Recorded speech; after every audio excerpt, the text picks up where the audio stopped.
आज हामीहरूसँगै परमेश्वरको पवित्रता प्रकट गर भन्ने शीर्षकमा परमेश्वरको वचन अध्ययन गरौँ। गन्ती अध्याय 20 को पद 1 देखि सँगै हेरौँ।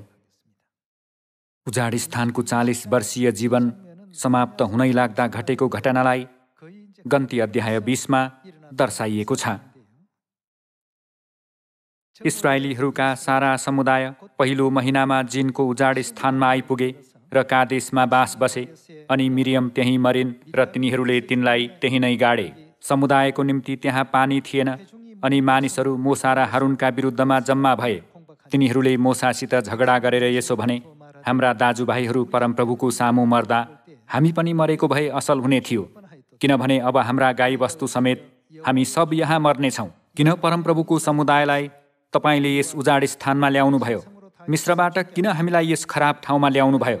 यस ठाउँमा अन्न अथवा नेभारा वा दाख वा अनारहरू केही छैनन्, यहाँ पिउने पानी पनि छैन। तब मोसा र हारुन समुदायको सामुबाट भेट हुने पालको ढोकामा गएर घोप्टो परे र परमप्रभुको महिमा तिनीहरू कहाँ देखा पर्यो। परमप्रभुले मोसालाई भन्नुभयो, यो लहुरो लिएर त र तेरो दाजु हारुन गएर समुदायलाई जम्मा गर। तिनीहरूका आँखाकै सामुन्ने यस चट्टानलाई हुकुम गर र चट्टानबाट पानी निस्कनेछ, र तैँले यस चट्टानबाट तिनीहरूका निम्ति पानी निकाल्नेछस्। यसरी तैँले समुदाय र तिनका गाईबस्तुहरूलाई पानी दिनेछस्। तब परमप्रभुले आज्ञा गर्नुभए झैँ मोसा लहुरो लिएर उहाँको सामुन्नेबाट गए, अनि मोसा र हारुनले चट्टानको सामुन्ने समुदायलाई जम्मा गरे। तब मोसाले तिनीहरूलाई भने, सुन, ए विद्रोही मानिस हो, केही चट्टानबाट हामी तिमीहरूका निम्ति पानी निकालिदियौँ।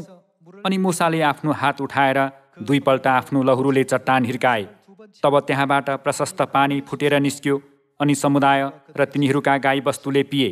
तर परमप्रभुले मोसा र हारुनलाई भन्नुभयो, मलाई इस्राएलीहरूका सामु पवित्र तुल्याउनलाई तिमीहरूले ममाथि विश्वास नगरेको हुनाले मैले तिमीहरूलाई दिने देशमा तिमीहरूले यस समुदायलाई पुर्याउन पाउने छैनौ। यसैलाई मेरीबाका पानी भनिन्छ। यही नै इस्राएलीहरूले परमप्रभुसँग झगडा गरे र तिनीहरूका बीचमा उहाँ पवित्र प्रकट हुनुभयो। गन्ती अध्याय 20 को यो दृश्य चाहिँ मानिसहरूले मोसा र हारुनको विरुद्धमा उठेर बहस र झगडा गरेको दृश्य हो। यस्तो कार्य 40 वर्षीय उजाड स्थानको जीवनमा लगातार भइरहेकोले अन्तमा मोसा र हारुनले के यही चट्टानबाट हामी पानी निकालिदियौँ भन्दै लहुरोले चट्टानमा हिर्काए। फेरि भन्ने हो भने उनीहरूले म एकपटक पानी निकाली हेर्छु भनेर सोच्न पुगे। 40 वर्षको अन्तमा घटेको यो घटनाका कारण मोसा कनानको भूमिमा प्रवेश गर्न सकेनन्। परमेश्वरले मोसालाई नेबो डाँडामा उक्लेर पछि प्रवेश गरिने कनानको भूमि टाढैबाट हेर्न मात्र अनुमति दिनुभयो। यसरी उनीहरूको 40 वर्षीय उजाड स्थानको जीवन समाप्त भएको दृश्य देख्न सकिन्छ। उनीहरूलाई कहिलेकाहीँ वरिपरिका विभिन्न अवस्थाहरूले दुखित तुल्याउँथ्यो, अनि कहिलेकाहीँ मानिसहरूको विश्वासहीन गतिविधिले निराश बनाइदिन्थ्यो। जस्तोसुकै अवस्था आइपरे पनि उनीहरूले परमेश्वरको महिमा गरेका भए हुन्थ्यो। तर मोसा र हारुनले के हामी पानी निकालिदियौँ भनेर गल्ती गर्न पुगे। परमेश्वरले चट्टानलाई हिर्काउँदा त्यसबाट पानी निस्कनेछ, तब सबै मानिसहरूलाई पिउन दिनु भन्नुहुँदा मोसा र हारुन परमेश्वरको अरावटलाई पुरा गर्ने स्थानमा मात्र रहनु पर्थ्यो। उनीहरूले इमान्दारितापूर्वक त्यो काम गर्नु पर्थ्यो। उनीहरूले आफ्नो शक्तिद्वारा पानी निस्कने गराएको हो भन्नेतर्फ मानिसहरूलाई भ्रमित पार्दै परमेश्वरको महिमा ढाकेर आफ्नो महिमा पहिला प्रकट गर्ने जस्तो मूर्खता गर्न पुगे। यो कार्य नै अन्ततः उनीहरूलाई कनानको भूमिमा प्रवेश गर्न नदिने एउटा पाप बन्न पुग्यो। वर्तमान युगमा जिरहेका हामीहरू सधैँ परमेश्वरको पवित्रता प्रकट गर्नुपर्ने अगमवक्ताको स्थानमा छौँ। परमेश्वरको पवित्रता भन्दा आफ्नै पवित्रता प्रकट गर्ने स्थानमा रहन खोज्यो भने अन्त्यमा कनानको भूमिमा प्रवेश गर्न सकिँदैन भन्ने पाठ परमेश्वरले गन्ती अध्याय 20 मार्फत सिकाउनु भएको छ। उनीहरूले थोरै मात्र अझ धैर्य गरेका भए उनीहरू कनानको भूमिमा प्रवेश गर्न सक्ने थिए। तर 40 वर्षको अन्ततिर एकैछिनको विश्वासको कमीले उनीहरू कनानमा प्रवेश गर्न नसकेको त्यो दुःखलाग्दो घटना गन्ती अध्याय 20 को छायाको इतिहासभित्र भेट्टाउन सकिन्छ। दानियल अध्याय 4 मा सँगै हेरौँ। राजा नबुकदनेश्वरको समयमा पनि उस्तै घटना घटेको थियो। हामी दानियल अध्याय 4 को पद 28 मा हेरौँ। यी सबै कुराहरू राजा नबुकदनेश्वरमाथि घट्यो 12 महिनापछि, जब राजा बेबिलोनको राजदरबारको कौसीमा टहलिँदै थिए। उनले भने, के यो महान बेबिलोन होइन, जुन मैले आफ्नो कीर्तिका महिमाको लागि मेरो ठुलो शक्तिद्वारा आफ्नो राजकीय निवास स्थान बनाएको छु? यी शब्दहरू उनको ओठबाट नसिद्धिँदै स्वर्गबाट एउटा यस्तो बाणी आयो, नबुकदनेस्सर राजा, तेरो लागि फैसला गरिएको छ। तँबाट तेरो राजकीय अधिकार खोसिएको छ। त मानिसहरूबाट धपाइनेछस् र जङ्गली पशुहरूसित बस्नेछस्। तैँले गाई बस्तुले झैँ घाँस खानेछस्। तेरो लागि 7 काल बित्नेछ, जबसम्म तैँले यो स्वीकार गर्दैनस् कि मानिसहरूका राज्यमाथि सर्वोच्चकै सर्वाधिकार छ र उहाँले इच्छा गर्नुभएको कसैलाई पनि ती राज्यहरू दिनुहुन्छ। नबुकदनेस्सरको बारेमा जे कुरो भनिएको थियो तुरुन्तै पुरा भयो। उनी मानिसहरूबाट धपाइए र उनले गाई बस्तुले झैँ घाँस खान थाले। उनको रौ चिलका प्वाँख जस्तै र उनका नङहरू चराका नङ्ग्राहरू जस्तै नहोउन्जेल उनको शरीर आकाशको शीतले भिज्यो भनिएको छ। राजा नबुकदनेस्सरले उनको अधिकार र शक्ति परमेश्वरबाट आएको हो भन्ने कुरालाई महसुस गरेनन्। यसै कारण उनले, के यो महान बेबिलोन मैले बनाएको होइन र? यी सबै मैले गरेको हो भन्दै आफैप्रति घमण्डी मन लिन पुगे। यसकारण परमेश्वरले राजा नबुकदनेस्सरको मन हेर्नु भएर, राजा नबुकदनेस्सर, तँबाट तेरो राजकीय अधिकार खोसिएको छ भन्नुभयो। परमेश्वरले बाइबलका यी वचनहरू मार्फत कहिले र कसरी हामीले सर्वस्व गुमाउन पुग्छौँ अनि अहिलेसम्म परमेश्वरबाट पाइरहेको शक्ति र महिमा कसरी खोसिइन सक्छ भन्ने बारे स्पष्टसँग देखाइदिनु भएको छ। राजा नबुकदनेस्सरको मन लगायत मूसा र हारूनको मन चाहिँ वर्तमान समयमा सुसमाचारको कार्य गरिरहेका अगमवक्ताहरू एवं सबै मानिसहरूले जुन बेला पनि लिन सक्ने मन हो। बाइबलमा यस्तो मन लिएको समय नै सबै महिमा गुमाउन पुगिने समय हो भनेर हामीलाई स्पष्टसँग बोध गराइएको छ। उक्त 2 घटनाहरूमा उनीहरूले परमेश्वरको महिमा प्रकट नगरेको कुरा उल्लेख भएको छ। वास्तवमा राजा नबुकदनेस्सर उत्कृष्ट भएकोले अथवा मूसा उत्कृष्ट भएकोले होइन। मूसा र राजा नबुकदनेस्सर चाहिँ परमेश्वरले गर्नुहुने सबै कार्यको निम्ति अरावट पुरा गर्ने मानिसहरू मात्र थिए। सेवकहरूले त अराइएको काम गर्ने मात्र हो। शक्ति, अधिकार र महिमा त उनीहरूलाई काम अराउने व्यक्तिले लिएका हुन्छन्।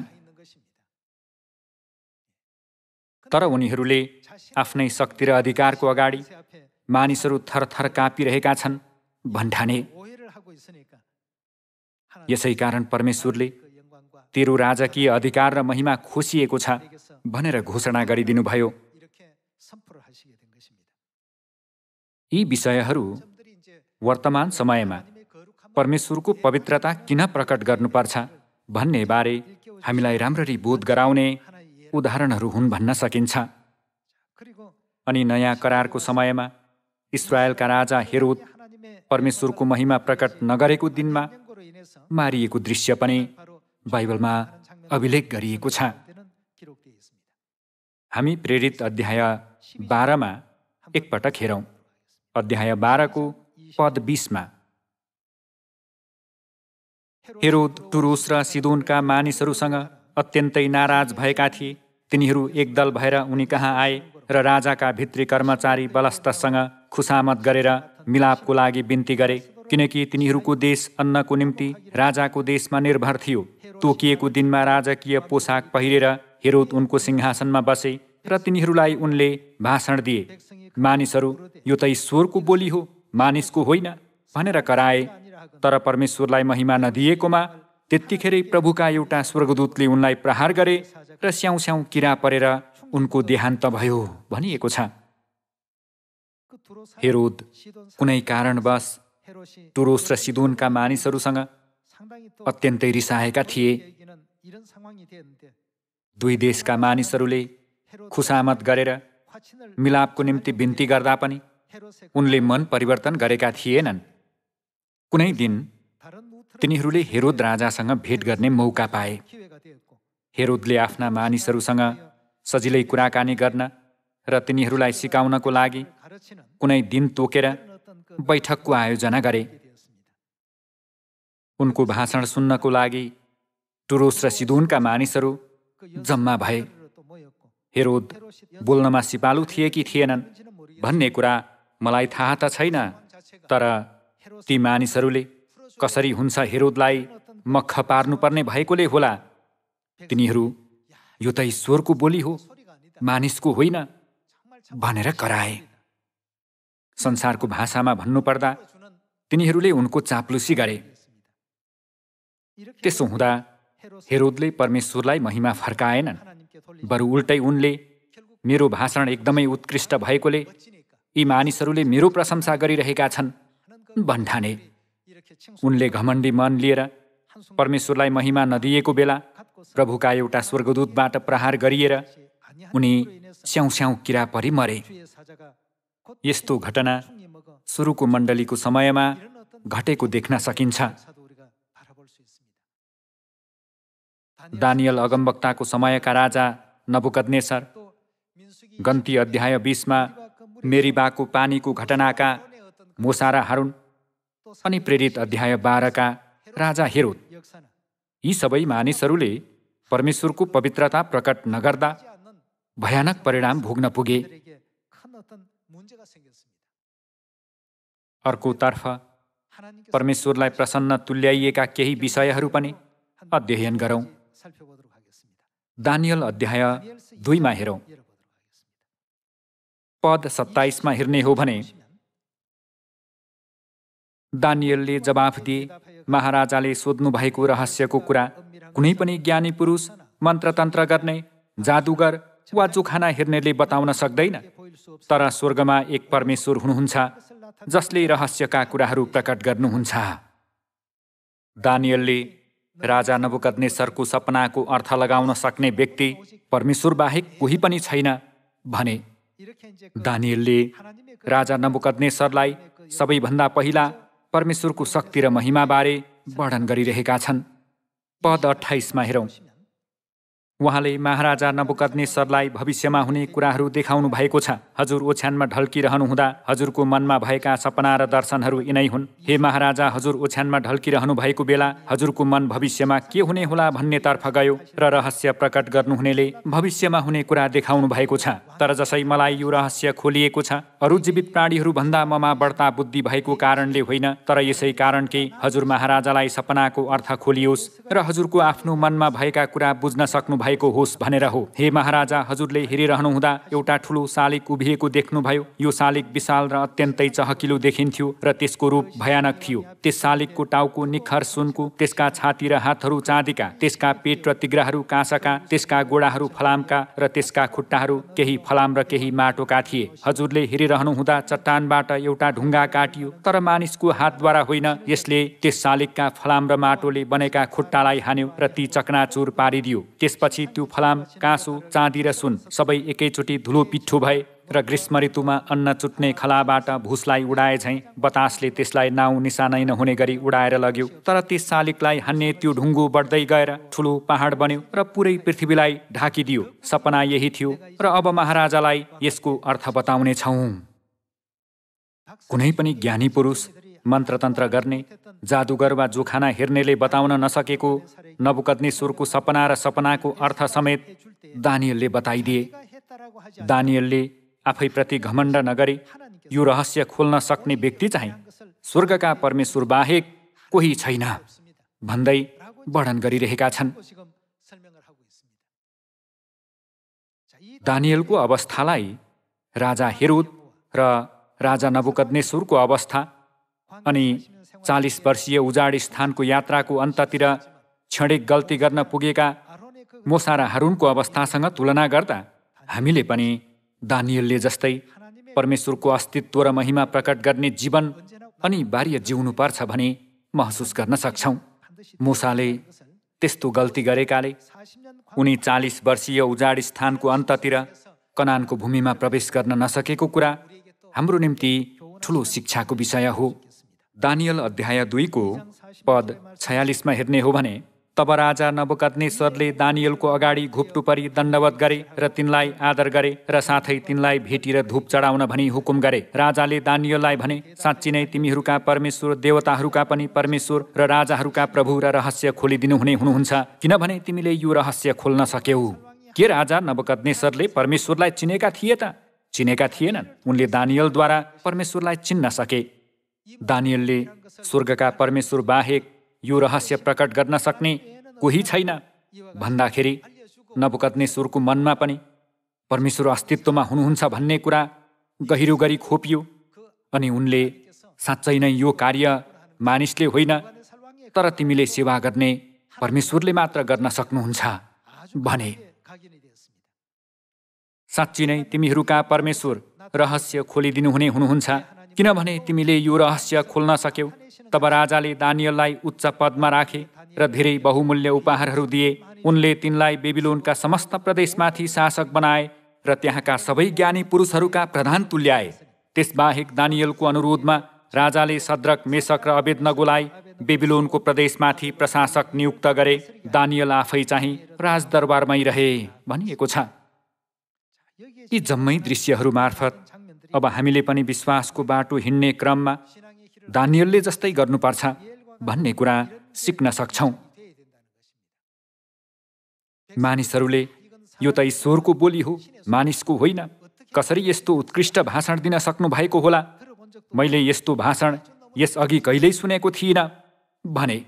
त्यो सुनेर हेरोद राजा गर्वले गमक्क परे। मोसा र हारुनको अवस्था पनि उस्तै थियो। परमेश्वरले तेरो लहुरोले चट्टानलाई हिर्का र त्यसबाट पानी निस्कनेछ भन्नुभयो। मोसाको लहुरो आफैमा चमत्कारपूर्ण लहुरो थिएन, त्यो एउटा सामान्य लट्ठी मात्र थियो। सबै कार्य परमेश्वरले गरिदिनु भए तापनि उनीहरूले परमेश्वरलाई कति पनि महिमा दिएनन्। उल्टै के हामी तिमीहरूका निम्ति पानी निकालिदियौँ भन्दै लहुरोले चट्टानलाई हिर्काए। हुन त त्यो एकैछिनको गल्ती थियो, तर त्यो एउटा गल्तीले गर्दा मोसा र हारुन दुवैजनाले कनानको भूमिमा टेक्न पाएनन्। अन्ततः जब मोसा कनानको वारी अवस्थित नेबो डाँडासम्म आइपुगे तब परमेश्वरले तिनलाई कनानको देश टाढैबाट हेर्न चाहिँ अनुमति दिनुभयो। वर्तमान यस युगका हामीमा हर समय परमेश्वरको पवित्रतालाई प्रकट गर्न सक्ने दानियलको जस्तो बुद्धि हुनुपर्छ नि, होइन र? नयाँ करार बाइबलमा पनि यस्तै अभिलेख देख्न सकिन्छ। हामी प्रेरित अध्याय 3 को पद 6 मा सँगै हेरौँ। यो चाहिँ पत्रुसले एकजना लगडो मानिसलाई निको पार्ने आश्चर्यजनक कार्य गर्दाको दृश्य हो। तब पत्रुसले भने, सुन चाँदी मसित छैन, तर जे मसित छ त्यही म तँलाई दिन्छु। नासरतका येशू ख्रिस्टको नाउँमा हिँड। तिनले त्यसको दाहिने हात समातेर त्यसलाई उठाए र तुरुन्तै त्यसका खुट्टाहरू र गोली गाँठामा ताकत आयो अनि जुरुक्कै उठेर त्यो खडा भयो र हिँड्न थाल्यो र हिँड्दै र उफ्रँदै र परमेश्वरको स्तुति गर्दै तिनीहरूसँग मन्दिरमा पस्यो। तब सबै मानिसहरूले त्यसलाई हिँड्दै गरेको र परमेश्वरको प्रशंसा गरिरहेको देखे। तिनीहरूले त्यसलाई मन्दिरको सुन्दर ढोकामा भिख माग्न बसिरहने यही नै हो भनेर चिने र त्यसमाथि भएको कुरामा तिनीहरूले अचम्म माने र आश्चर्यचकित भए। त्यो मानिस पत्रुस र यूहन्नाको पछि पछि लागेको देखेर सबै मानिसहरू अति अचम्म मान्दै सोलोमन नामक दलानमा एकसाथ तिनीहरू कहाँ दगुरियाए। यो देखेर पत्रुसले मानिसहरूलाई भने, इस्राएलका मानिस हो, यस कुरामा तपाईँहरू किन अचम्म मान्नुहुन्छ? अथवा हाम्रो आफ्नै शक्ति वा भक्तिद्वारा हामीले यसलाई हिँड्ने तुल्याए जस्तै किन वाल्ला परेर हामीलाई हेर्नुहुन्छ? अब्राहम, इसहाक र याकुबका परमेश्वर, हाम्रा पुर्खाका परमेश्वरले आफ्ना सेवक येशूलाई महिमित पार्नुभयो, जसलाई तपाईँहरूले चाहिँ पक्राइदिनुभयो र पिलातसले उहाँलाई छोडिदिने विचार गर्दा पनि तपाईँहरूले उहाँलाई उनकै सामने अस्वीकार गर्नुभयो। तर तपाईँहरूले पवित्र र धर्मी जनलाई अस्वीकार गरिकन एकजना ज्यानमारालाई छोडिदिने माग गर्नुभयो र जीवनका कर्तालाई तपाईँहरूले मार्नुभयो, जसलाई परमेश्वरले मृतकबाट बिउताउनुभयो। हामी यसका साक्षी छौँ। उहाँको नाउँमाथि गरेको विश्वासले र उहाँकै नाउँले तपाईँहरूले देखेका र जानेका यस मानिसलाई बलियो तुल्यायो। यसुबाट पाएको विश्वासले यस मानिसलाई तपाईँहरू सबैका सामुन्ने पुरा निको पार्यो। यहाँ पनि पत्रुसले एकजना लगडो मानिसलाई निको पार्दा उस्तै पवित्र आत्माको शक्ति र उद्वेगको कार्य गरे। तब धेरै मानिसहरू अचम्मित भए र त्यो उद्वेगको कार्य पत्रुस र यूहन्नाले नै गरेका हुन् भन्ठानेर तिनीहरूले उनीहरूलाई पछ्याए। यो देखेर पत्रुसले तिनीहरूलाई भने, किन तपाईँहरू यो काम हामी आफैले गरेका भन्ठान्नुहुन्छ? येशू ख्रीष्टको शक्तिद्वारा यो मानिस निको भएको हो, हामी आफैले यो काम गरेका होइनौँ। पत्रुस र दानिएलको कार्यलाई हेर्दा हामीले परमेश्वरको पवित्रतालाई सन् 2021मा कसरी प्रकट गर्नुपर्छ भन्ने बारे राम्ररी बुझ्न सकिन्छ। परमेश्वरको पवित्रतालाई प्रकट गर्ने मानिसहरू जाने ठाउँ नै स्वर्ग हो। त्यसैले स्वर्गदूतहरूले, 24 जना धर्मगुरुहरूले र सबै जीवित प्राणीहरूले दिनहुँ परमेश्वरको महानता र पवित्रताको प्रशंसा गर्ने ठाउँ नै स्वर्ग हो भनेर बाइबलद्वारा सिकाइएको छ। हामी प्रकाश अध्याय 4मा थप एउटा वचन हेर्नेछौँ। अध्याय 4को पद 1मा, यसपछि मैले हेरेँ र स्वर्गमा एउटा ढोका देखेँ जो खुल्ला थियो। मैले पहिले सुनेको स्वर तुरहीको जस्तो आवाजमा मसँग यसरी बोलिरहेको थियो, यता माथि आऊ र अब यसपछि जुन कुराहरू हुनुपर्छ सो म तिमीलाई देखाउनेछु। म तुरुन्तै आत्मामा भएँ। हेर, स्वर्गमा एउटा सिंहासन थियो र एकजना त्यस सिंहासनमा विराजमान हुनुहुन्थ्यो। त्यहाँ विराजमान हुनुहुनेको मुहार बिल्लौर र लालमणि जस्तै देखिन्थ्यो र सिंहासनको वरिपरि पन्ना जस्तो इन्द्रेणी थियो। त्यस सिंहासनको वरिपरि 24 सिंहासनहरू थिए र शिरमा सुनका मुकुटहरू र सेता पोसाकहरू पहिरिएका 24 जना धर्मगुरुहरू ती सिंहासनमा बसेका मैले देखेँ। त्यस सिंहासनबाट बिजुलीहरू, आवाजहरू र गर्जनहरू निस्केर आउँथे र त्यस सिंहासनको सामुन्ने आगोका 7वटा बत्तीहरू बलिरहेका थिए। यी परमेश्वरका 7 आत्माहरू हुन्। सिंहासनको अघि स्फटिक तुल्य काँचको समुद्र जस्तो थियो। अगाडि र पछाडि जम्मै आँखै आँखा भएका 4वटा जीवित प्राणी सिंहासनको वरिपरि र चारैपट्टि थिए। पहिलो प्राणी सिंह जस्तै थियो, दोस्रो प्राणी बहर जस्तै, तेस्रो प्राणीको अनुहार मानिसको जस्तै र चौथो प्राणी उडिरहेको गरुड जस्तै थियो। ती चारैवटा प्राणीका 6-6वटा पखेटा थिए र चारैपट्टि र भित्रपट्टि आँखाहरूले भरिएका थिए। दिनरात तिनीहरू नथामिकन यसो भन्दै गाइरहन्छन्, पवित्र पवित्र पवित्र परमप्रभु सर्वशक्तिमान परमेश्वर, जो हुनुहुन्थ्यो र हुनुहुन्छ र जो आउनुहुनेछ। जब जब ती जीवित प्राणीहरूले सिंहासनमा विराजमान हुनुहुने र जो सदा सर्वदा जीवित रहनुहुन्छ उहाँलाई महिमा, आदर, धन्यवाद चढाउँछन्, तब ती 24 जना धर्मगुरुहरू सिंहासनमा विराजमान हुनुहुनेको सामुन्ने घोप्टो पर्दछन् र सदा सर्वदा जीवित रहनुहुनेलाई दण्डवत गर्दछन् र तिनीहरूका आफ्ना मुकुट सिंहासनको सामुन्ने राखेर यसरी गाउँछन्, हे हाम्रा प्रभु र परमेश्वर, तपाईँ महिमा, आदर र शक्ति ग्रहण गर्ने योग्यको हुनुहुन्छ, किनभने सबै कुरा तपाईँले नै सृष्टि गर्नुभएको हो र तपाईँकै इच्छा बमोजिम ती अस्तित्वमा आए र तिनको सृष्टि भयो भनिएको छ। प्रेरित यूहन्नाले स्वर्गमा घटिरहेको दृश्यलाई प्रकाशमा देखेका थिए। 24 जना धर्मगुरुहरू र स्वर्गका सबै स्वर्गदूतहरूले एकसाथ यसो भन्दछन्, हे हाम्रा प्रभु र परमेश्वर, तपाईँ महिमा, आदर र शक्ति ग्रहण गर्ने योग्यको हुनुहुन्छ। सदा सर्वदा जिउनुहुने उहाँलाई महिमा, आदर, धन्यवाद र श्रद्धा चढाउने ठाउँ नै अरू कहीँ नभएर स्वर्ग हो। बिहानको तारा, प्रभातको पुत्रले आफ्नो सिंहासनलाई परमेश्वरको सिंहासनभन्दा उच्च पार्न खोज्दै यदि मैले यो गरेँ भने म परमेश्वरभन्दा अझ उत्कृष्ट हुनेछु।